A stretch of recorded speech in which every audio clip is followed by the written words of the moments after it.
Hello friends, આજે હું તમારી સાથે ઇન્સ્ટન્ટ ચીઝ કોર્ન પરાઠા એની રેસીપી શેર કરું છું, જેને તમે બાળકોને ટિફિનમાં આપી શકો છો. એના માટે ચોપરની અંદર અમેરિકન મકાઈ લેવાની છે. અમેરિકન મકાઈ, કેપ્સિકમ, નાનો એવો ડુંગળી લીધી છે અને આ બધું સરસ રીતે ક્રશ કરી લેવાનું. અને ત્યાર પછી એની અંદર જે બટેટા પૌવાના પૌવા હોય એ 2-3 વખત પાણીથી ધોઈને મેં એડ કર્યા છે અને ટેસ્ટ પ્રમાણે નમક. એટલે આપણું સ્ટફિંગ રેડી. ત્યાર પછી રોટલી વણીને એ સ્ટફિંગને રોટલીના એક ભાગ ઉપર આપણે સ્પ્રેડ કરી દેવાનું અને એના ઉપર મિક્સ હર્બ્સ નાખ્યા છે. તમારી પાસે હોય તો નાખવાના. ઓરેગાનો પણ તમે ખાલી નાખી શકો.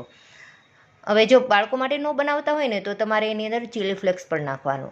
મેં અહીં ચીલી ફ્લેક્સ નથી નાખ્યું, અવોઇડ કર્યું છે. અને ચીઝને આવી રીતે ગ્રેટ કરીને નાખવાનું. ત્યાર પછી રોટલીનો બીજો ભાગ હોય એને આ રીતે ફોલ્ડ કરીને હાથની મદદથી થોડુંક પ્રેસ કરી લેવાનું. હવે વેલણથી થોડુંક એવું વણી લેવાનું છે, બહુ વધારે નહીં, થોડું વણીને આવી રીતે બનાવી લેવાનું અને ઘી અથવા તેલમાં એને શેકી લેવાનું. એટલે આપણું ચીઝ કોર્ન પરાઠા રેડી. આ સવારમાં ફટાફટ બનતી રેસીપી છે અને બાળકોને તો ખૂબ જ મજા આવશે. એકવાર જરૂર બનાવજો.